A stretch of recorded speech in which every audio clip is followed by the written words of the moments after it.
നിലമ്പൂർ മണ്ഡലത്തിൽ ഇക്കുറി ചരിത്ര ഭൂരിപക്ഷത്തിൽ UDF വിജയിക്കുമെന്ന് ആരടൻ ഷൗക്കത്ത്. നിലമ്പൂർ വീട്ടിക്കുത്ത് ഗവൺമെന്റ് LP സ്കൂളിൽ മാതാവ് മറിയമ്മക്കും കുടുംബാംഗങ്ങൾക്കുമൊപ്പം എത്തി വോട്ട് രേഖപ്പെടുത്തിയ ശേഷം സംസാരിക്കുകയായിരുന്നു അദ്ദേഹം.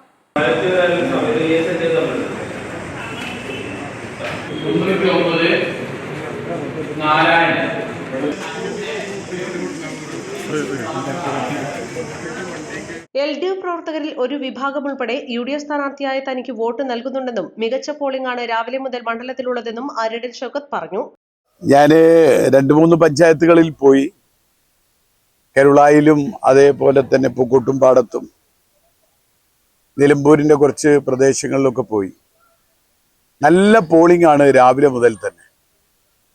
കഴിഞ്ഞ പ്രാവശ്യത്തെ ഇലക്ഷനിലൊക്കെ പോലും ഉണ്ടായ ഒരു തുടക്കത്തിലൊരു മന്ദീഭവിക്കുന്ന ഒരവസ്ഥ ഉണ്ടായിട്ടില്ല. എല്ലായിടത്തും അതിരാവിലെ തന്നെ നല്ല ക്യൂ ഉണ്ടായിരുന്നു.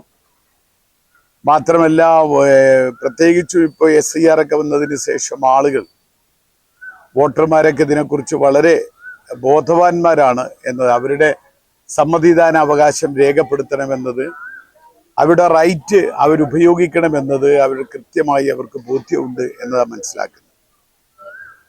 ആളുകൾ സ്ലിപ്പൊക്കെ ചോദിച്ച് ഇങ്ങോട്ട് വരുന്ന ഒരവസ്ഥയുണ്ട്, പണ്ടില്ലാത്ത പോലെ. നിലമ്പൂരിനെ സംബന്ധിച്ചിടത്തോളം ഒരു ചരിത്ര ഭൂരിപക്ഷം ഈ തെരഞ്ഞെടുപ്പിൽ നിലമ്പൂർ അസംബ്ലിയിൽ ലഭിക്കാൻ പോവുകയാണ്. കാരണം ഈ അസംബ്ലി കോൺസ്റ്റിറ്റ്യുവൻസി ആദ്യത്തെ മത്സരം ഉണ്ടായത് 1965-ലാണ്. 65 ഉണ്ടായ ഈ നിയോജകമണ്ഡലം ഉണ്ടായതിന് ശേഷം ഏറ്റവും ഒരു അസംബ്ലി സ്ഥാനാർത്ഥിക്ക്, ഞാൻ പാർലമെന്റ് അല്ല പറയുന്ന, അസംബ്ലി സ്ഥാനാർത്ഥിക്ക് ലഭിച്ച ഭൂരിപക്ഷം അതിനേക്കാളും വലിയ ഭൂരിപക്ഷം ഈ തെരഞ്ഞെടുപ്പിൽ ലഭിക്കും. UDF സ്ഥാനാർത്ഥിയായി എനിക്ക് ലഭിക്കും. കാരണം അത്രമാത്രം ജനങ്ങൾ അത് ആവശ്യമാണ് ഇന്ന് നിലമ്പൂരിലും കേരളത്തിലും എന്ന രൂപത്തിലാണ് ആളുകൾ നിൽക്കുന്നത്. എല്ലാ വിഭാഗം ജനങ്ങളും വളരെ എന്തായാലും 10 വർഷത്തെ LDF ഭരണം മാറ്റണം. മാത്രമല്ല, നിലമ്പൂരിന്റെ വികസന വളർച്ചയ്ക്ക് കേരളത്തിലും LDF ഭരണം, നിലമ്പൂരിലും കേരളത്തിലും UDF ഭരണം, നിലമ്പൂരിലും UDF ഭരണം എന്ന് വളരെ കൃത്യമായ ബോധ്യമുള്ളതായിട്ടാണ് മനസ്സിലാവുന്നത്. എനിക്ക് 8 മാസം മുൻപ് എനിക്ക് ലഭിച്ച അംഗീകാരം, ആ അംഗീകാരം ഞാൻ കൃത്യമായി ഉപയോഗിച്ചു ജനങ്ങൾക്ക് വേണ്ടി, നാടിന് വേണ്ടി എന്നത് ആളുകൾക്ക് ബോധ്യമാണ്.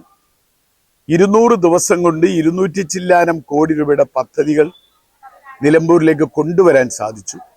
ഇതൊക്കെ വളരെ കൃത്യമായി ആളുകൾക്ക് ബോധ്യമാണ്. അപ്പൊ അതുകൊണ്ട് തന്നെ ഇനി ലഭിക്കുന്ന 5 വർഷം എന്നത് പറയുന്നത് ജനങ്ങൾ വലിയ ആത്മവിശ്വാസമുണ്ട്, അത് വിനിയോഗിക്കാൻ കഴിയും ഈ നാടിന് വേണ്ടി എന്ന വളരെ കൃത്യമായ ബോധ്യം ആളുകൾക്കുണ്ട്. എന്തായാലും ഒരു നല്ല വിജയം, ഞാൻ പറഞ്ഞതുപോലെ ഒരു ചരിത്ര വിജയം. നിലമ്പൂർ അസംബ്ലി തെരഞ്ഞെടുപ്പുകളിൽ നിലമ്പൂരിലെ ഒരു സ്ഥാനാർത്ഥിക്കും ലഭിക്കാത്ത ഭൂരിപക്ഷം ഈ തെരഞ്ഞെടുപ്പിലുണ്ടാവും.